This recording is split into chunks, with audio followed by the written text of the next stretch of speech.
सके। मित्रों, मैं बचपन में रेल के डिब्बे में चाय बेचता था और आज आपके सामने खड़ा हूं। कोई भी इंसान अगर समझदारी से सोचे तो वो जानता है कि इस बात से फर्क नहीं पड़ता। एक अच्छा नेता गरीब परिवार से भी आ सकता है और अमीर खानदान से भी आ सकता है, और यही चीज कही जा सकती है एक बुरे नेता या डिक्टेटर के बारे में भी। उदाहरण के तौर पे बात करें, कंबोडिया का जो डिक्टेटर था पोल पॉट, वो एक अमीर खानदान से आता था, लेकिन इटालियन डिक्टेटर बेनिटो मुसोलिनी एक गरीब परिवार में पैदा हुआ था। उसके पिता एक ब्लैक स्मिथ थे और वो बड़े गर्व के साथ इन चीजों को प्राउडली एक्सप्रेस करता था कि कैसे वो जनता के बीच से निकल कर आया है। रशियन डिक्टेटर जोसेफ स्टालिन के पिता एक मोची थे, यानी जूते बनाने वाले, और माँ एक धोबिन थी। और दुनिया का सबसे जाना माना तानाशाह हिटलर भी एक गरीब परिवार में पैदा हुआ था। लेकिन गरीब परिवार में पैदा होने का मतलब ये नहीं कि उसने गरीबों के लिए काम किया था अपने करियर में। उल्टा जानते हो क्या, हिटलर चंदा धंधा का मॉडल चलाता था अपना खुद का। उसके समय में बहुत सी क्रॉनी कैपिटलिस्ट कंपनियों ने करोड़ों का प्रॉफिट कमाया। IG फार्बन, डॉयचे बैंक, BMW, कुछ गाड़ियों की कंपनीज जिनको आज आप जानते हैं और कुछ लोग इन गाड़ियों के पीछे बड़ा भागते हैं, पोर्शे, मर्सिडीज बेंज, फोल्क्सवागन, इन सब कंपनियों ने चंदा डोनेट किया था हिटलर को अपने समय में। 2016 में BMW ने माफी भी मांगी थी इस चीज को लेकर। इस आर्टिकल को देखिए, रिग्रेट एक्सप्रेस किया था कि वो एक समय पर हिटलर को सपोर्ट किया करते थे। इंडिया की बात करें तो हाल ही में हमने देखा इलेक्टोरल बॉन्ड स्कैम। मैंने पूरा वीडियो बनाया इस पर कि कैसे ये एक घोटाला नहीं बल्कि घोटालों का भंडार था। बहुत सी कंपनियों को इससे फायदा हुआ और आम जनता को नुकसान। पिछले 10 सालों में प्रधानमंत्री मोदी के मित्र जैसे कि गौतम अडानी भरपूर तरीके से अमीर बनते रहे और देश के 80 करोड़ गरीब लोगों को 5 किलो मुफ्त अनाज लेने पर मजबूर कर दिया गया। बेरोजगारी और महंगाई ने गरीब लोगों की कमर तोड़कर रख दी है आज के दिन। अब तो ऐसी सिचुएशन आ चुकी है कि नरेंद्र मोदी खुद को गरीब परिवार का बताते हुए जिन राहुल गांधी को एलीट वर्क का प्रोजेक्ट करते थे, युवराज कहते थे, आज वही राहुल गांधी खुल्लम खुल्ला गरीबों को कह रहे हैं कि वो गरीबों के हैं और नरेंद्र मोदी अडानी अंबानी जैसे अमीर सेठों के हैं। अडानी को बिना मजदूरी बिना कुछ लाखों करोड़ रुपए देते हैं तो कहते देखो देखो देखो विकास हो रहा है।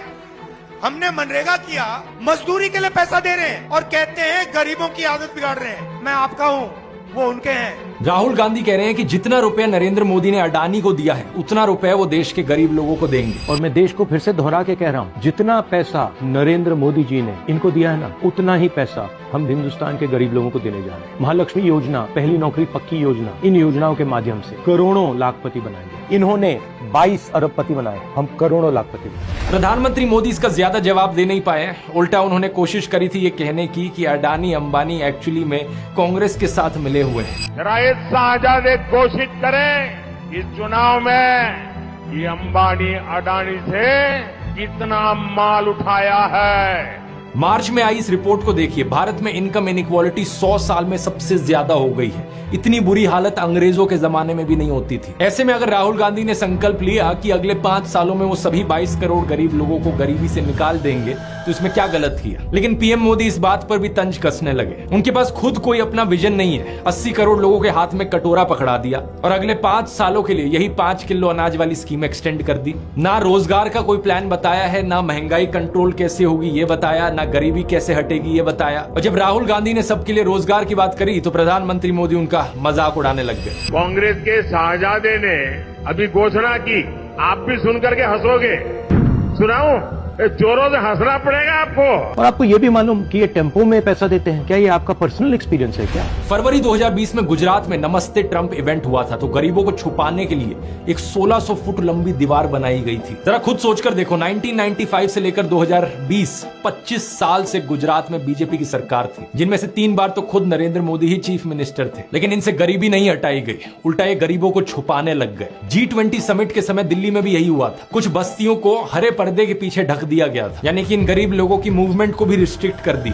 इसी के तहत ये पूरी दुकानें यहाँ से ढक दी गई हैं। जो थोड़ा झुग्गी टाइप घर थे उनको भी ढक दिया गया है यहाँ पर। सोचिए कि ये कितना डीह्यूमनाइजिंग है। कोई आपसे कहे कि तुम अच्छे नहीं लग रहे हो, तुम तो एक दाग धब्बा हो। वो गोरे सेठ आ रहे हैं हमारे देश में घूमने, तुम्हें एक पर्दे के पीछे छुपा दिया जाएगा। कैसा लगेगा आपको ये सुनकर? उन गरीबों की सोचो, उन्हें कैसा लगा होगा। सीधा कहते हैं कि यहाँ से जाओ, उस गरीब को तो भगा सकते हो, उस अमीर को भगा के देखो ना। तो इन सब चीजों के चलते नरेंद्र मोदी की ये जो गरीब परिवार वाली ब्रांडिंग थी, अब ये लगभग खत्म हो चुकी है। लेकिन उनकी कल्ट ऑफ पर्सनैलिटी का ये केवल एक हिस्सा है। दूसरा हिस्सा यहाँ पर आता है उनके परिवार को लेकर। व्हाट्सएप पर और गोदी मीडिया के जरिए आपको बार बार बताया जाता है कि नरेंद्र मोदी इतने महान हैं क्योंकि उन्होंने देश के लिए अपने परिवार को छोड़ दिया, अपनी पत्नी को छोड़ दिया। देखो वैसे ये एक पर्सनल मामला है, किसी पति पत्नी की आपस में ना बने ये कोई बड़ी चीज नहीं है, बहुत से लोगों के साथ ऐसा होता है, लेकिन यही लोग खुद इस पर्सनल बात को बीच में लाते हैं इसे अचीवमेंट के तौर पर दिखाने के लिए। देश के लिए पत्नी को छोड़ दिया, कोई सेंस है इस बात का? पूर्व प्रधानमंत्री लाल बहादुर शास्त्री जी ने तो अपनी पत्नी को नहीं छोड़ा, तो क्या वो देश के लिए काम नहीं कर पाए? महात्मा ज्योतिबा फूले की पत्नी सावित्रीबाई फूले के बारे में तो सब जानते हैं, क्या उन्होंने देश के लिए महान काम नहीं किया? आपने अगर रामलीला देखी है तो उसमें भी देखा होगा कि कैसे सीता जी ने भी भगवान राम का साथ दिया वनवास में, और राम ने उन्हें बचाने के लिए क्या क्या नहीं किया। तो व्हाट्सएप यूनिवर्सिटी की एक ऐसी घटिया नारी विरोधी मानसिकता है जहां आप औरत को एक अड़चन की तरह देखते हो, जहां आप पत्नी को छोड़ देने को एक अचीवमेंट की तरह दिखाते हो। और केवल पत्नी ही नहीं बल्कि नरेंद्र मोदी के परिवार को लेकर भी व्हाट्सएप माफिया यही बात फैलाता है। अरे औरों की तो छोड़ो, नरेंद्र मोदी खुद इस बात को बार बार दोहराते रहते हैं, कहते हैं कि उन्होंने अपने परिवार को देश के लिए छोड़ दिया।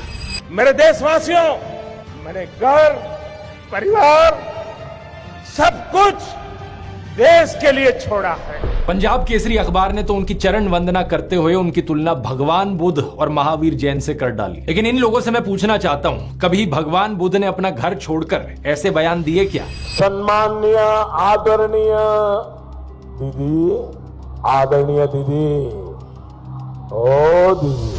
किसी औरत को कांग्रेस का विधवा कहा, 50 करोड़ की गर्लफ्रेंड कहकर अपमानित किया, समाज में नफरत का जहर बोया। सत्ता पाने के लिए भगवान बुद्ध ने ये सब नहीं किया था, वो तो खुद एक राजकुमार थे। वो तो सत्ता को, महल को और सिंहासन को छोड़कर जंगल में गए थे, और उनके पीछे उनके माँ बाप, उनकी पत्नी यशोधरा और उनके बेटे राहुल तो राजमहल में सुविधाओं के साथ जी रहे थे। और जब बुद्ध की ज्ञान प्राप्ति हुई तो जानते हैं उन्होंने सबसे पहले क्या कहा था? oshonews.com पर ओशो के एक लेक्चर का ट्रांसक्रिप्ट दिया हुआ है। जब बुद्ध को ज्ञान प्राप्ति हुई तो पहली बात उन्होंने अपने शिष्यों से ये कही, मैं यशोधरा के पास जाना चाहता हूं, उससे बात करना चाहता हूं। ये सुनकर आनंद व्याकुल हो गए, बोले कि ये ठीक नहीं है, लोग क्या कहेंगे? बुद्ध ने कहा, मुझे उसका धन्यवाद करना है उसकी मदद के लिए, और जो मेरे साथ हुआ, जो मुझे मिला, इसका कुछ हिस्सा मुझे उसे देना है, ये उसका कर्ज है मुझ पर। और वो गए। यशोधरा ने उन्हें देखा, 12 साल का गुस्सा उनके अंदर था। वो बोली, मुझसे कहकर तो जाते, क्या मैं तुम्हें रोकती? इतना भी विश्वास नहीं था मुझ पर। बुद्ध ने माफी मांगी, ये कहा कि मैं नासमझ था, अब समझ आई तो वापस आया हूं। सुनो, कुछ अद्भुत हो गया है। मेरा पहला दायित्व तुम्हारे प्रति है, इसलिए वह अनुभव तुम्हारे साथ साझा करूंगा। यशोधरा की आंखों से आंसू झरने लगे। आप प्रधानमंत्री मोदी का इंस्टाग्राम अकाउंट देखिए जरा। प्रियंका चोपड़ा और निक जोनस की वेडिंग रिसेप्शन में गए, उन्हें बधाई दे रहे हैं। इस वीडियो को देखिए, विराट कोहली और अनुष्का शर्मा के वेडिंग रिसेप्शन पे जाकर उन्हें गुलाब दे रहे हैं। मलयालम एक्टर सुरेश गोपी की बेटी की शादी में गए। टाइम्स नाउ की एंकर नविका कुमार के बेटे की शादी में गए। मुकेश अंबानी ने हॉस्पिटल खोला तो वहां बधाई देने पहुंच गए। इस न्यूज आर्टिकल को भी देखिए। नरेंद्र मोदी ने गौतम अडानी के बेटे करण की ग्रैंड एंगेजमेंट सेरेमनी को भी अटेंड किया। तो बॉलीवुड सेलिब्रिटीज और अमीर सेठों की शादियों में जाने के लिए बहुत समय है इनके पास। हालांकि इसमें कुछ गलत नहीं है, इनकी मर्जी अगर ये जाना चाहें तो। लेकिन सवाल यहाँ पर ये, क्या केवल अपने भाइयों और परिवार को ही छोड़ना पड़ता है क्या देश के लिए? एबीसी के इस आर्टिकल को देखिए। अवनी दास रिपोर्ट करती हैं कि अक्टूबर 2023 में मोदी परिवार उनके भतीजे की शादी के लिए इकट्ठा हो रहा था, लेकिन एक इंसान वहां से गायब थे, नरेंद्र मोदी।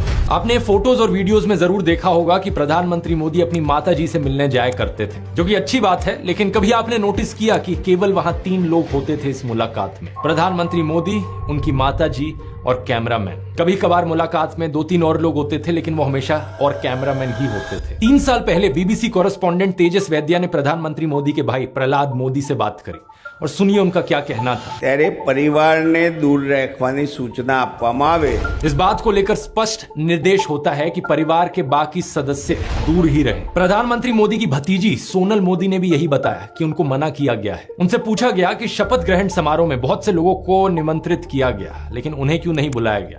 तो सुनिए उन्होंने क्या कहा था। नरेंद्र मोदी जी ने प्रधानमंत्री का शपथ ली थी, तब देश में से कई लोग गए थे, तब आपको न्योता मिला था या आपको जाने की इच्छा हुई थी?